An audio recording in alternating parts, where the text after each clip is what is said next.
Hi friends, welcome to our channel. ఈరోజు నేను 2026లో Malayalam language లో రిలీజ్ అయినటువంటి ఒక మంచి action crime drama thriller movie స్టోరీని ఎక్స్ప్లెయిన్ చేయబోతున్నాను. అదే కట్టాలన్. ఇక టైం వేస్ట్ చేయకుండా స్టోరీలోకి వెళ్ళిపోదాం. Now let's start our video.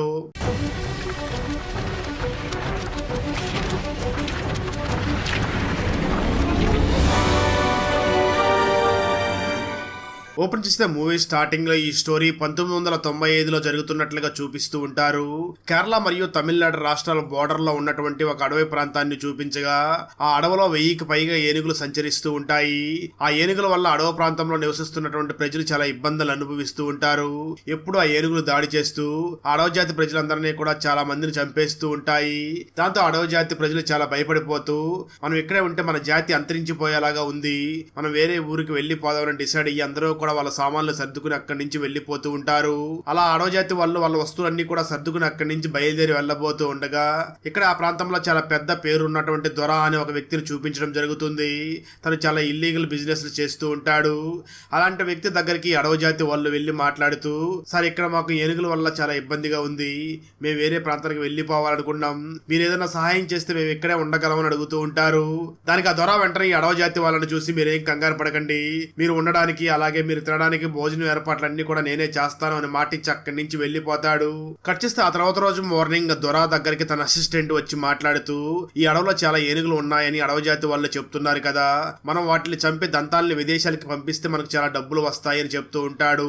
ఆ మాటలు విన్నటువంటి దొర ఈ బిజినెస్ ఏదో చాలా బాగున్నట్లుగా ఉంది అని వెంటనే తన మనుషులను తీసుకుని అడవిలోకి వెళతాడు. అలా అడవిలోకి వెళ్లి చూడగా అక్కడ చాలా ఏనుగులు కనిపిస్తూ ఉంటాయి. దాంతో దొర ఈ దంతాలని విదేశాలకు పంపించే బిజినెస్ చెయ్యాలి అని డిసైడ్ అవుతాడు. ఆ వెంటనే తన అసిస్టెంట్ ని పిలిచి అసలు ఆ దంతాన్ని మనం ఎలా తీయాలి అని అడుగుతాడు. తన అసిస్టెంట్ దొరాను చూసి సమాధానం చెప్తూ, ముందుగా అడవిలో ఉన్నటువంటి ఏనుగు దగ్గరికి మన వ్యక్తి వెళ్లి కనిపించాలి, దాంతో ఆ ఏనుగులు మన వ్యక్తి తరుముకుంటూ వస్తాయి. అలా తరుముకుని వచ్చే సమయంలోనే దారి మధ్యలో మనం ఒక ట్రాప్ ని క్రియేట్ చేసి పెట్టాలి, దాంట్లో ఆ ఏనుగు వచ్చి పడిపోతుంది అని ఒక ప్లాన్ చెప్తాడు. అలా ట్రాప్ చేసిన విధంగానే వాళ్ళు ప్లాన్ చేసి ఒక ఏనుగును పట్టుకుని దాని దంతాలు తీసి విదేశాలకు ఎగుమతి చేస్తారు. వాళ్ళు కేవలం 2 దంతాలు పంపిస్తేనే వాళ్ళకి 3 కోట్ల రూపాయల వరకు డబ్బులు రావడంతో చాలా ఎక్కువ డబ్బులు వచ్చాయని ఆశ్చర్యపోతూ ఉంటారు. దాంతో అప్పటి నుంచి ఈ బిజినెస్ చాలా లాభదాయకంగా ఉంది అని ఊరి నుంచి పారిపోవాలనుకున్నటువంటి అడవి జాతి వాళ్ళందరినీ కూడా తీసుకుని వచ్చి వాళ్ళకి తినడానికి తిండి మరియు ఉండడానికి వసతిని కల్పించి వాళ్ళందరినీ కూడా అడవిలోకి తీసుకుని వెళుతూ వాళ్ళ సహాయంతో ఏనుగుల్ని చంపించి ఆ ఏనుగు దంతాలన్నింటినీ కూడా విదేశాలకు ఎక్స్పోర్ట్ చేస్తూ ఉంటారు. ఆ విధంగా దొర ఏనుగుల్ని చంపి ఆ దంతాలన్నింటినీ కూడా విదేశాలకు ఎక్స్పోర్ట్ చేస్తూ ఉండడంతో తను తక్కువ కాలంలోనే ధనవంతుడు అయిపోతాడు. కానీ అక్కడ అంత కష్టపడుతున్నటువంటి అడవి జాతి ప్రజలకి మాత్రం వాళ్ళకి ₹1 కూడా ఇవ్వకుండా కేవలం బ్రతకడానికి మాత్రమే తిండి పెడుతూ ఉంటారు. దాంతో అడవి జాతి వాళ్ళు మనం అనవసరంగా వచ్చి ఇతని దగ్గర ఇరుక్కుపోయినట్లుగా ఉన్నాం, ఆ అడవిలోనే ఉండిపోయి ఉన్న ఏనుగులను ఉపయోగించుకుని ఏదో విధంగా బ్రతుకుతూ ఉండే వాళ్ళం, కానీ అనవసరంగా వీడి దగ్గరకు వచ్చి ఇరుక్కుపోయి ఉన్నాం, వీడి దగ్గర ఎంత పని చేసినా మన చిన్న పిల్లల్ని కూడా వదలకుండా ఇతను మానభంగం చేస్తున్నాడు, వీడు ఒక రాక్షసులాగా ప్రవర్తిస్తున్నాడు అని వేరే దారి లేక అడవి జాతి ప్రజలందరూ కూడా దొర దగ్గర ఒక బానిసలాగా బ్రతుకుతూ ఉంటారు. చేస్తే అలా కొన్ని నెలలు గడిచిపోతాయి. అప్పటికే ఆ బిజినెస్ లో దొర చాలా ఎదిగిపోయి కోట్లు సంపాదించి ఉంటాడు. అలాంటి సమయంలోనే ఆ ఏరియాలోకి కొత్తగా ఒక ఎస్ఐ వస్తాడు. ఈ దొర మనుషులు ఎప్పట్లాగానే ఏనుగుని చంపి ఆ దంతాలను తీసుకుని వెళుతూ ఉండగా ఎస్ఐ అక్కడికి వచ్చి దంతాలను తీసుకుని వెళుతున్నటువంటి ఆ జీప్ ని సీజ్ చేస్తాడు. ఈ విషయం తెలుసుకున్నటువంటి దొర, మనం స్టేషన్ కి లక్షల డబ్బులు లంచంగా పంపిస్తూ ఉంటాం, అయినా మన దంతాలను పట్టుకునేంత ధైర్యం ఎవరికి వచ్చింది అని ఆలోచిస్తూ ఉంటాడు. అప్పుడే దొరకి కొత్తగా ఒక ఎస్ఐ వచ్చాడని, తను చాలా సిన్సియర్ గా వర్క్ చేస్తున్నాడు అన్న విషయం తెలుస్తుంది. దాంతో దొర ఎలాగైనా కొత్తగా వచ్చినటువంటి ఎస్ఐని కలవాలి అని అతని దగ్గరికి వెళ్లే ముందు అతని అసిస్టెంట్ ని పిలిచి ఇప్పుడు ఆ ఎస్ఐ సీజ్ చేసినటువంటి ఆ ప్రొడక్ట్ వాల్యూ ఎంత ఉంటుంది అని అడుగుతాడు. దానికి తన అసిస్టెంట్ మాట్లాడుతూ అది దాదాపు 10 కోట్ల వరకు ఉంటుంది అని అంటాడు. దాంతో దొర ఇంకా కోపంగా వెంటనే ఎస్ఐని కలవడానికి ఎస్ఐ దగ్గరికి వెళ్తాడు. అయితే ఎస్ఐ మాత్రం చాలా కోపంగా దొరని చూసి, నువ్వు ఇప్పటి వరకు మూగ జీవుల్ని చంపి చాలా దంతాలతో బిజినెస్ చేసావు కదా, మర్యాదగా వాటన్నిటిని కూడా వదిలేయి, ఇక మీదట నీ ఆటల సాగవు, నీ దందా నడవదు అని అంటూ ఉంటాడు. ఆ మాట విన్నటువంటి దొర కూడా చాలా వెటకారంగా ఎస్ఐని చూసి, నేను ఈ బిజినెస్ ఇలాగే కంటిన్యూ చేస్తాను, నువ్వేం చేయగలవు అని అడుగుతూ ఉంటాడు. ఎస్ఐ వెంటనే ఆ దొరను చూసి చాలా కోపంగా మాట్లాడుతూ, నువ్వు ఈ అడవిలో నుంచి ఏనుగు దంతాల్ని రామేశ్వరం పోర్టు వరకు ఎలా తరలిస్తావో నేను కూడా చూస్తాను అంటూ ఉంటాడు.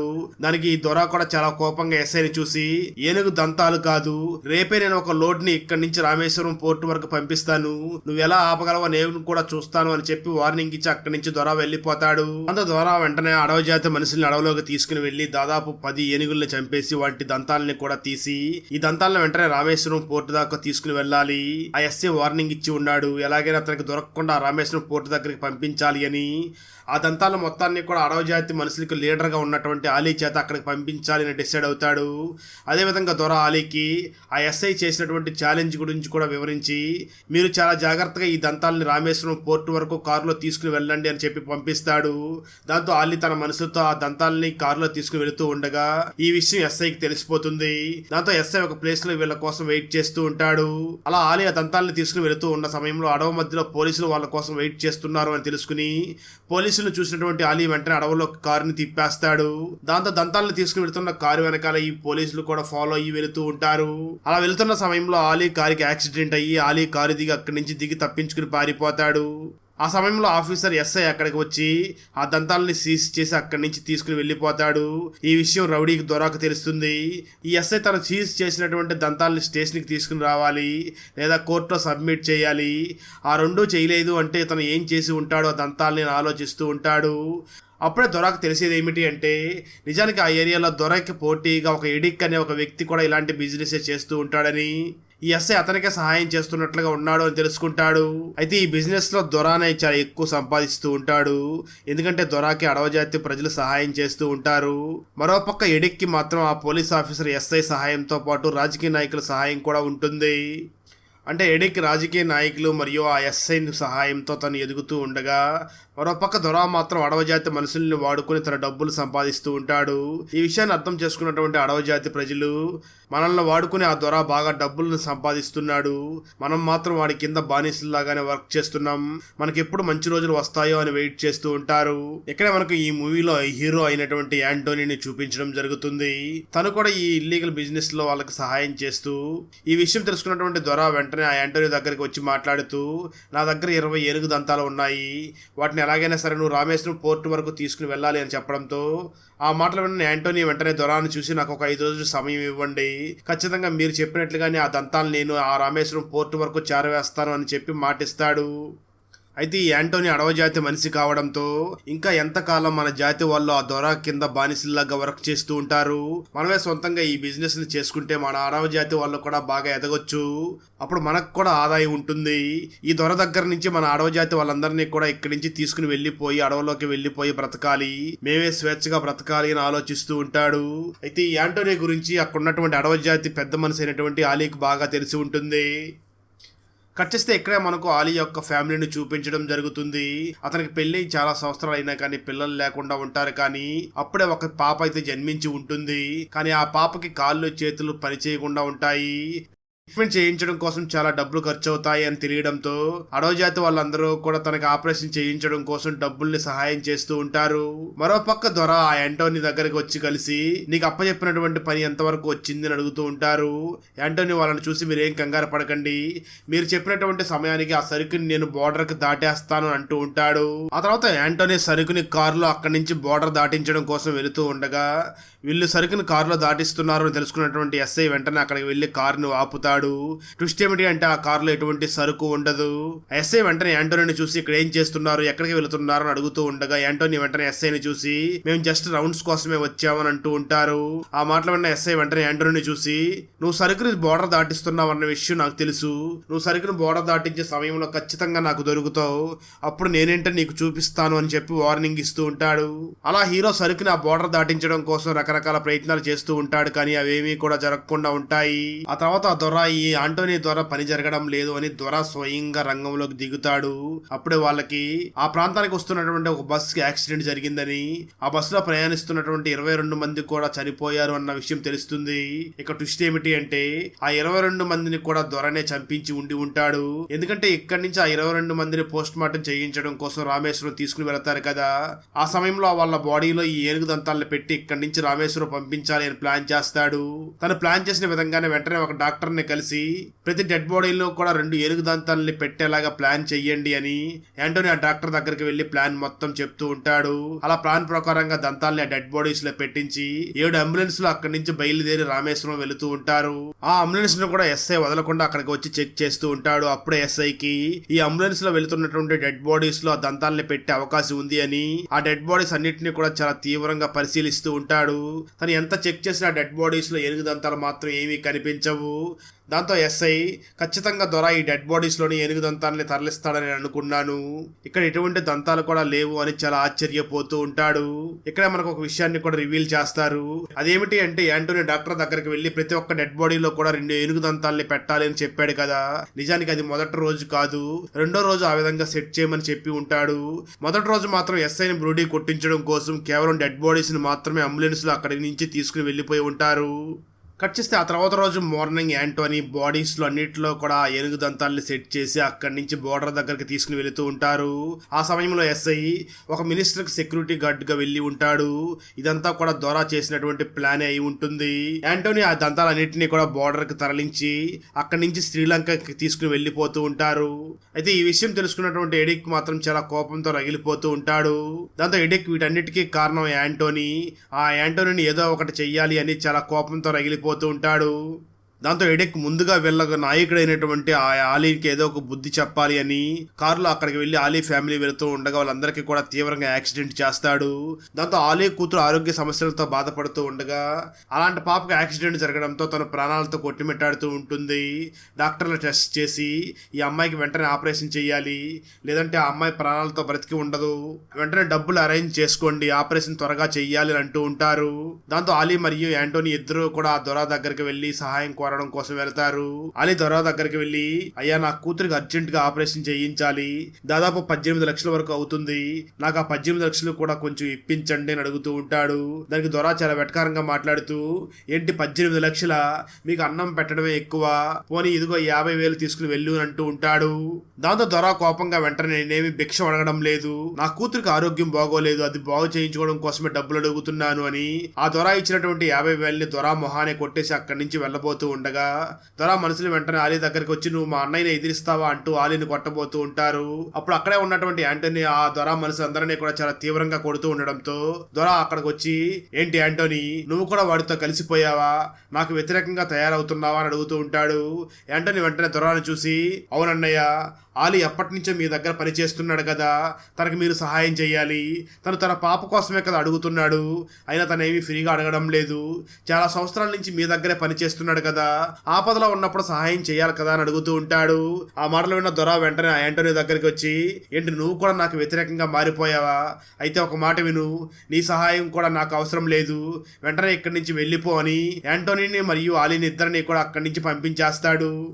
ఆ తర్వాత నుంచి ఆలీ మరియు యాంటోనీ ఇద్దరు కూడా మనం ఒకరి కింద పని చేయాల్సిన అవసరం ఏముంది, అడవకు వెళ్లి ఏనుగు దంతాలను మనమే తీసుకువచ్చి వాటిని విదేశాలకు మనమే ఎక్స్పోర్ట్ చేద్దామని డిసైడ్ అవుతారు. వాళ్ళు ప్లాన్ చేసిన విధంగానే అడవకు వెళ్లి 2 దంతాలని తీసుకుని వస్తారు. వెంటనే వాళ్ళు ఈ అడవ దంతాలని శ్రీలంకకి పంపించాలి అనుకుంటూ ఉంటారు. అలా ఆలీ మరియు యాంటోనీ ఆ దంతాలని తీసుకుని వెళుతున్నారన్న విషయం దొరకు తెలిసిపోవడంతో ఎలాగైనా వాళ్ళని ఆపాలి అని దొర తన మనుషుల్ని అక్కడికి పంపిస్తారు. దాంతో యాంటోనీ వెంటనే దొర మనుషుల్ని చాలా తీవ్రంగా కొట్టి ఆ ఏనుగు దంతాలను వెంటనే రామేశ్వరం పోర్టు వరకు తీసుకుని వెళ్లిపోతాడు. ఆ తర్వాత యాంటోనీ ఈ దంతాలని మనమే శ్రీలంకలో ఉన్నటువంటి ఆ డీలర్ వరకు తీసుకుని వెళ్ళాలి, అయితే అక్కడికి వెళ్ళాలి అంటే 4 చెక్ పోస్టులు ఉన్నాయి, ఎలా అక్కడికి వెళ్ళాలి అని ఎలాగైనా ధైర్యం చేసి అక్కడికి వెళ్లే ప్రయత్నం చేస్తూ ఉండగా మొదటి చెక్ పోస్ట్ లోనే తను దొరికిపోతాడు. సరిగ్గా అదే సమయంలో విజయ్ అనే వ్యక్తి అక్కడికి వచ్చి తనకు సహాయం చేసి ఆ డీలర్ వరకు తీసుకుని వెళ్లడంతో డీలర్ యాంటోనీ తీసుకువచ్చినటువంటి ఆ ఏనుగు దంతాలని చూసి ఇవి చాలా నాణ్యతగా ఉన్నాయి, ఇక మీదట నేను రెగ్యులర్ గా నీ దగ్గర దంతాలు కొంటాను అని అడ్వాన్స్ గా కొన్ని కోట్ల రూపాయలు ఇచ్చి పంపిస్తాడు. మరోపక్క దొరాకి యాంటోనీ శ్రీలంకకి వెళ్లి అక్కడ డీలర్తో డీల్ సెట్ చేసుకుని డబ్బులు తీసుకుని వస్తున్నాడు అని తెలుసుకుని ఈ అడవ జాతి వాళ్ళకి ఇంత పొగర వచ్చిందా అని చెప్పి ఆ యాంటోనీ మీద పగ తీర్చుకోలేక అడవ జాతి మనుషుల మీద దాడి చేసి వాళ్ళందరినీ కూడా షూట్ చేసి చంపేస్తూ ఉంటాడు. ఆ కాల్పుల్లో ఆలీ కూతురు కూడా అక్కడికక్కడే చనిపోతుంది. యాంటోనీ అక్కడ తిరిగి వచ్చే సమయానికి వాళ్ళందరూ కూడా చాలా తీవ్రంగా ఏడుస్తూ ఉంటారు. దాంతో యాంటోనీ, ఇక మీదట మన అడవ జాతి వాళ్ళందరం కూడా కలిసి ఉండాలి, అయినా ఈ అడవ మనది, ఇక్కడ వాడి పెత్తనం ఏమిటి అని యాంటోనీ అడవ జాతి ప్రజలందరినీ కూడా ఏకం చెయ్యాలని డిసైడ్ అవుతాడు. దాంతో అడవ జాతి వాళ్ళందరూ కూడా ఏకం అవుతూ ఉండగా ముందుగా లేడీస్ అందరూ కూడా యాంటోనీ దగ్గరికి వచ్చి, మా భర్తలు ముందుకు వచ్చినా రాకపోయినా మేము మాత్రం నీకు పూర్తిగా సపోర్ట్ చేస్తామని ముందుకు వస్తారు. ఎందుకంటే ఆ దొర ఈ లేడీస్ అందరినీ కూడా చాలా చిత్రహింసలు పెట్టి ఏడిపించి ఉండడంతో ఎలాగైనా వాడి మీద పగ తీర్చుకోవాలి అని యాంటోనీకి సపోర్ట్ చేయడానికి ముందుకు వస్తారు. మరోపక్క దొర డైరెక్ట్ గా ఎడిక్ దగ్గరికి వెళ్లి మాట్లాడుతూ నువ్వు నేను పోటీ పడి మరి ఈ బిజినెస్ ని చేసుకుంటూ ఉన్నాం, అలాంటిది మధ్యలో మూడో వాడు వచ్చాడు, వాడిని ఎదగనివ్వకూడదు, వాడిని ఎలాగైనా అంతం చెయ్యాలి అని చెప్పి వాళ్ళిద్దరూ కలిసి యాంటోనీని చంపడం కోసం అక్కడికి వస్తారు. అలా దొర మరియు ఎడిక్ మనుషులందరూ కూడా అక్కడికి వచ్చి అడవి జాతి వాళ్ళ మీద తిరగబడుతూ ఉండడంతో అడవి జాతి వాళ్ళు కూడా వాళ్ళ మీద ఫైట్ చేస్తూ ఉంటారు. ఆ సమయంలో యాంటోనీ అక్కడికి వచ్చి వాళ్ళందరితో కూడా ఫైట్ చేస్తూ మొదటగా ఎడిక్ ని చంపేస్తాడు. ఆ తర్వాత కొంతసేపటికి దొరాని కూడా చంపేస్తాడు. అలా వాళ్ళిద్దరిని చంపినటువంటి యాంటోనీ తన మనుషుల్ని చూసి ఇక నుంచి ఈ అడవి మనది, ఈ అడవిని మనమే పాలించుకుందాం, ఇప్పటి వరకు దాదాపు 25 సంవత్సరాలు మనం వాళ్ళ కింద పనిచేసాం, ఇక్కడి నుంచి మనమే బిజినెస్ చేద్దాం, వచ్చిన దాంట్లో అందరం కూడా సమానంగా పంచుకుందాం అని అంటూ ఉంటాడు. ఆ మాటలు విన్నటువంటి అడవి జాతి వాళ్ళందరూ కూడా చాలా ఆనందపడి చప్పట్లు కొడుతూ నువ్వే మా నాయకుడు అని చెప్తూ ఉంటారు. దాంతో ఆ తర్వాత రోజు నుంచి వాళ్ళే అడవిలోకి వెళ్లి ఏనుగు దంతాలని తీసుకుని వచ్చి వాటిని డైరెక్ట్ గా శ్రీలంకలో ఉన్నటువంటి ఆ డీలర్ దగ్గరికి పంపిస్తూ ఉండడంతో వీళ్ళకి చాలా కోట్ల రూపాయల ఆదాయం వస్తూ ఉంటుంది. వాటన్నింటినీ కూడా యాంటోనీ అడవి జాతి ప్రజలందరికీ కూడా సమానంగా పంచుతూ ఉంటాడు. అక్కడతో ఈ మూవీ అయిపోతుంది. మనుషులకి దూరంగా నిర్మానుష్యమైన ఎడారి ప్రాంతంలో క్రాస్ లెవెల్ దగ్గర జాబ్ చేస్తున్న రఘు వద్దకి ట్రైన్ లో నుంచి దూకి మరీ తన దగ్గరకు వచ్చిన ఆ మహిళ ఎవరు, ఆ మహిళని వెతుక్కుంటూ వచ్చిన ఆ వ్యక్తి ఎవరు, వాళ్ళిద్దరి మధ్య గల సంబంధం ఏమిటి, వాళ్ళు వాళ్ళ గురించి రఘుకి ఏమని చెప్పారు, రఘు వాళ్ళ దగ్గర దాస్తున్న నిజం ఏమిటి అన్నదే 2024లో మలయాళం లాంగ్వేజ్ లో రిలీజ్ అయినటువంటి లెవెల్ క్రాస్ మూవీ స్టోరీ.